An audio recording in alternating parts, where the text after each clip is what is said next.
నమస్తే. ఈరోజు మనం ఒక క్రేజీ టాపిక్ గురించి మాట్లాడుకోబోతున్నాం. ఆధునిక రాజకీయాలను మన ఇంటర్నెట్ మీమ్ కల్చర్ ఎలా పూర్తిగా హైజాక్ చేసిందో లోతుగా విశ్లేషిద్దాం. అసలు ఈ రోజుల్లో పాలిటిక్స్ అంటే కేవలం పార్లమెంట్లో జరిగే చర్చలు మాత్రమే కాదు, మన స్మార్ట్ ఫోన్ స్క్రీన్లపై ప్లే అయ్యే వైరల్ ఎడిట్స్ కూడా. ఇదెలా జరుగుతోందో ఈనాటి మన టాపిక్లో డేటాతో సహా చూద్దాం. సరే, ముందే అసలు మ్యాటర్లోకి డైవ్ చేద్దాం.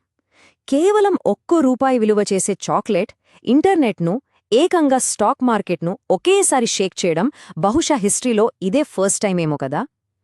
ఇంటర్నేషనల్ డిప్లొమసీ లాంటి ఒక హై లెవెల్ సీరియస్ వ్యవహారం ఆన్లైన్లో ఒక అబ్జర్డ్ మీమ్గా ఎలా మారిపోయిందో చూస్తే నిజంగా మైండ్ బ్లాక్ అవుతుంది. సాధారణంగా దౌత్యం లేదా పాలిటిక్స్ అనగానే మనకు గుర్తొచ్చేదేంటి? అదేనండి, బోరింగ్ మీటింగ్లు, ఫార్మల్ షేక్ హ్యాండ్స్, సుదీర్ఘమైన ఉపన్యాసాలు. కానీ ఇంటర్నెట్ పాలిటిక్స్ స్టైలే వేరు. ఇక్కడ మీమ్స్, వైరల్ రీల్స్, ఇంకా సూపర్ సినిమాటిక్ ఎడిట్స్ మాత్రమే నడుస్తాయి. మన ఈ జనరేషన్ ఆడియన్స్ పాతకాలపు పాలిటిక్స్ని ఈ కొత్త ప్లేబుక్ ద్వారా ఎలా ఎంజాయ్ చేస్తున్నారో ఇక్కడ మనకు స్పష్టంగా అర్థమవుతుంది. ఇప్పుడు మన మొదటి చాప్టర్లోకి వెళ్దాం. అదే ది ₹1 డిప్లొమాటిక్ మీమ్. మోదీ మరియు మెలోనీ ఇంటర్నెట్ను ఎలా బ్రేక్ చేశారనేది మన మొదటి కేస్ స్టడీ. రోమ్ పర్యటనలో మన ప్రధానమంత్రి నరేంద్ర మోదీ గారు ఇటలీ ప్రధాని జార్జియా మెలోనీని కలిసినప్పుడు జరిగిన ఒక చిన్న సంఘటన ఇంటర్నెట్ని ఎలా ఊపేసిందో ఇప్పుడు చూద్దాం. జనరల్గా ఇద్దరు ప్రపంచ నాయకులు కలిసినప్పుడు ఏం జరుగుతోంది? చాలా ఖరీదైన లేదా వాళ్ల కల్చర్ని రిప్రజెంట్ చేసే బహుమతులు ఇచ్చుకుంటారు, రైట్? కాని ఇక్కడ మోదీగారు మెలోనీకి కేవలం ₹1 విలువ చేసే మెలోడీ చాక్లెట్ ప్యాకెట్ను బహుమతిగా ఇచ్చారు. గతంలో G20 సమావేశాల్లో వీళ్ల సెల్ఫీల నుంచి పుట్టుకొచ్చిన మెలోడీ మీమ్కి పర్ఫెక్ట్ కంటిన్యూయేషన్లై గిఫ్ట్ ఇవ్వడం అందర్నీ అవాక్కయ్యేలా చేసింది. ఇక ఈ ఫ్యాండమ్ కల్చర్ రేంజ్ ఏంటో తెలుసా? రాయిటర్స్ రిపోర్ట్ ప్రకారం ఆ వీడియో క్లిప్ పోస్ట్ చేసిన కొన్ని గంటల్లోనే ఏకంగా 110 మిలియన్లు, అంటే 11 కోట్ల వ్యూస్ని క్రాస్ చేసింది. జస్ట్ ఇమాజిన్ చేసుకోండి, ఇన్స్టాగ్రామ్ ఓపెన్ చేస్తే చాలు, ఎక్కడ చూసినా romantic jokes, Bollywood music add చేసిన రీల్స్, యానిమే ఎడిట్స్. ఒక సీరియస్ మీటింగ్కి ఇంతటి క్రేజ్ రావడం నిజంగా ఎవరూ ఊహించని విషయం. మెలోడీ ఇత్నీ చాక్లెటీ క్యూ హై. ఈ డైలాగ్ వినగానే మనందరికీ చిన్నప్పటి నాస్టాల్జియా గుర్తొస్తుంది కదా.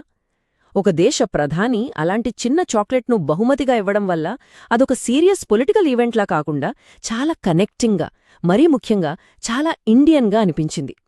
ఆ చిరునవ్వులు, ఆ జోకులు ఒక ఇంటర్నేషనల్ మీటింగ్ను చాలా హ్యూమన్గా మార్చేశాయి. ఇలాంటి ట్రెండ్స్ దొరికితే బ్రాండ్స్ అసలు వదులుతాయా?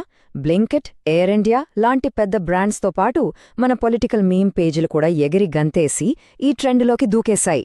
ఈ ఇంటర్నేషనల్ లవ్ స్టోరీ మీమ్ను ఇంకొంచెం వైరల్ చేసి దీన్ని పీక్ ఇంటర్నెట్ సెలబ్రిటీ కల్చర్గా మార్చేశాయి.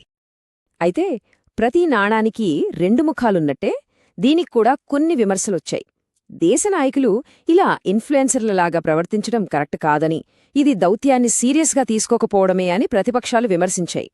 కానీ ఇక్కడ ట్విస్ట్ ఏంటంటే ఈ కాంట్రవర్సీ వల్లే ఆ వీడియోల ఎంగేజ్మెంట్ ఇంకాస్త డబుల్ అయిపోయింది. ఇక chapter 2, Parle stocks and soft power. దీనివల్ల జరిగిన ఊహించని పరిణామాలు. ఇక్కడ మనం గమనించాల్సిన ఒక ఇంట్రెస్టింగ్ పాయింట్ ఉంది. ఆన్లైన్ మీమ్స్ అంటే కేవలం లైక్స్, కామెంట్స్ వరకే పరిమితం కాలేదు. ఏకంగా మన రియల్ వరల్డ్ ఎకానమీపై, అందులోనూ స్టాక్ మార్కెట్పై అవి చూపించిన ఎఫెక్ట్ చూస్తే నిజంగా షాక్ అవుతాం. ఇక్కడ అసలేం జరిగిందంటే, ఎకనామిక్ టైమ్స్ రిపోర్ట్ ప్రకారం మెలోడీ గిఫ్ట్ ఆన్లైన్లో వైరల్ అవ్వగానే జనాలు క్యూరియాసిటీతో పార్లే అని గూగుల్లో సెర్చ్ చేయడం స్టార్ట్ చేశారు. అంతే, ఆ ఊపులో ఇన్వెస్టర్లు గుడ్డిగా పార్లే స్టాక్స్ కొనడం మొదలుపెట్టారు. చూస్తుండగానే ఆ షేర్లు అప్పర్ సర్క్యూట్ను హిట్ చేశాయి. జస్ట్ ఒక చిన్న మీమ్ స్టాక్ మార్కెట్ను ఎలా పంప్ చేయడం వినడానికి చాలా క్రేజీగా ఉంది కదూ. ఈ మొత్తం ఎపిసోడ్లో అసలైన కామెడీ ఏంటో తెలుసా? మనవాళ్లు కొన్నది తప్పు కంపెనీ స్టాక్. అవును, మెలోడీని తయారు చేసేది పార్లే ప్రాడక్ట్స్. కానీ పేర్ల మధ్య ఉన్న కన్ఫ్యూజన్ వల్ల ఇన్వెస్టర్లు దెబ్బకు పార్లే ఇండస్ట్రీ స్టాక్ను పంప్ చేశారు. పార్లే పేరు కనిపిస్తే చాలు కొనేద్దాం అన్నట్లుగా జరిగిన ఈ ఇన్సిడెంట్ అప్పట్లో పెద్ద మీమ్ మెటీరియల్గా మారిపోయింది. సో దీన్నే పాలిటిక్స్లో సాఫ్ట్ పవర్ అంటారు. అంటే కేవలం ట్రెడిషనల్ పాలిటిక్స్కి పరిమితం కాకుండా మన కల్చర్ని, మన బ్రాండ్స్ని, మన ఇంటర్నెట్ హ్యూమర్ని ప్రపంచానికి ఎక్స్పోర్ట్ చేయడం. ఈ ఘటనను ఎక్స్పర్ట్స్ ఒక రూపాయి సాఫ్ట్ పవర్ డిప్లొమాసీ అని కూడా పిలిచారు. ఎందుకంటే ఇంటర్నెట్ కల్చర్ ద్వారా ఇది రెండు దేశాల సంబంధాలకు ఒక మంచి హ్యూమన్ టచ్ని తీసుకొచ్చింది. ఇంత మీమ్స్ హడావిడి జరుగుతుంటే అసలు దౌత్యం మాత్రం సైలెంట్గా వెనకే ఉండిపోయింది. నిజానికి ఈ పర్యటనలో ఇండియా, ఇటలీ మధ్య వాణిజ్య ఒప్పందాలు, యూరప్ కారిడార్ ప్రాజెక్టులు, రక్షణ మరియు ఆర్థిక భాగస్వామ్యాల వంటి చాలా సీరియస్ డిస్కషన్స్ జరిగాయి. కానీ మన ఇంటర్నెట్ ఈ ఇంపార్టెంట్ విషయాలన్నింటినీ ఆ చాక్లెట్ మీమ్తో పూర్తిగా కవర్ చేసేసింది. ఇప్పుడు చాప్టర్ 3కి వద్దాం. కాక్రోచ్ జనతా పార్టీ ఒక అవమానాన్ని ఉద్యమంగా మార్చిన తీరు. ఇంటర్నెట్ కల్చర్ ఎప్పుడూ కేవలం సరదా మీమ్స్కి పరిమితం కాదు. సరిగ్గా ఇదే జెన్జీ ఎనర్జీని దేశంలోని సమస్యలపై, యువతలో ఉన్న ఫ్రస్ట్రేషన్పై ప్రయోగిస్తే రిజల్ట్ ఎలా ఉంటుందో ఇప్పుడు చూద్దాం. ఇది చాలా different and serious online movement. అసలు ఇది ఎలా మొదలైందంటే, ప్రధాన న్యాయమూర్తి సూర్యకాంత్ గారు ఒక కేసు సందర్భంగా నిరుద్యోగ యువతను, యాక్టివిస్టులను ఉద్దేశించి బొద్దింకలు అని పోల్చారనే వార్తలు పెద్ద కాంట్రవర్సీకి దారితీశాయి. ఆ ఒక్క పదం ఆన్లైన్లో అగ్గిరాజేసింది. ఆ మాటతో యువత చాలా డీప్గా హర్ట్ అయ్యారు. కాని వ్యవస్థ తమను ఎగతాళి చేస్తోందని బాధపడలేదు, కోపంతో ఊరుకోలేదు. ఆ అవమానాన్నే తమ బలంగా మార్చుకున్నారు. నేను కూడా బొద్దింకనే, అంటే మై భీ కాక్రోచ్ అనే స్లోగన్తో ఒక డిజిటల్ రెసిస్టెన్స్ని స్టార్ట్ చేశారు. అలా పుట్టిందే ఈ కాక్రోచ్ జనతా పార్టీ. ఇది ఈ డిజిటల్ జనరేషన్ క్రియేట్ చేసిన ఒక సరికొత్త నిరసన. మొదట్లో ఇదొక ర్యాండమ్ మీమ్ పేజీ అనుకున్నారు. కాని చూస్తుండగానే ఈ కాక్రోచ్ జనతా పార్టీ ఏకంగా Bharatiya Janata party official Instagram ఫాలోవర్ల సంఖ్యను దాటేసిందని రిపోర్ట్సొచ్చాయి. ఈ ఒక్క న్యూస్తో అందరి మైండ్ బ్లాక్ అయింది. అప్పుడే జనాలకర్థమైంది, ఇది కేవలం ఒక జోక్ కాదు, ఒక పెద్ద తుఫాను అని. ఇక్కడ మనం అర్థం చేసుకోవాల్సిన మెయిన్ పాయింట్ ఏంటంటే, ఈ మీమ్స్ వెనుక ఉన్నది జస్ట్ కామెడీ కాదు, కట్టలు తెంచుకున్న యూత్ ఫ్రస్ట్రేషన్. నిరుద్యోగం, ఎగ్జామ్ స్కామ్స్, మండిపోతున్న ధరలు, అలాగే టాక్సిక్ వర్క్ కల్చర్ లాంటి అసలైన సమస్యలను ఈ మీమ్ పార్టీ బయటికి తీసుకొచ్చింది. నవ్విస్తూనే తమ బాధను, ఆక్రోశాన్ని చాలా బలంగా వినిపించారు. అయితే ఏ మూవ్మెంట్ అయినా పాలిటిక్స్కి దూరంగా ఉండలేదు కదా. ఈ page founder Abhijit దిప్కేకు Aam Aadmi party ఎకోసిస్టంతో links ఉన్నాయని ఆరోపణలు రావటం స్టార్ట్ అయింది. దీనికి తోడు తమ అకౌంట్ను హ్యాక్ చేయడానికి ట్రై చేస్తున్నారని వారు చెప్పటంతో ఈ ఇష్యూ చుట్టూ ఉన్న పొలిటికల్ హీట్ మరింత పెరిగిపోయింది. ఇక final section, generation G political playbook, irony as activism. ఇక్కడే మనకు అర్థమవుతుంది ఈ ఇంటర్నెట్ జనరేషన్ తమ ఎమోషన్స్ను ఎలా హ్యాండిల్ చేస్తోందో.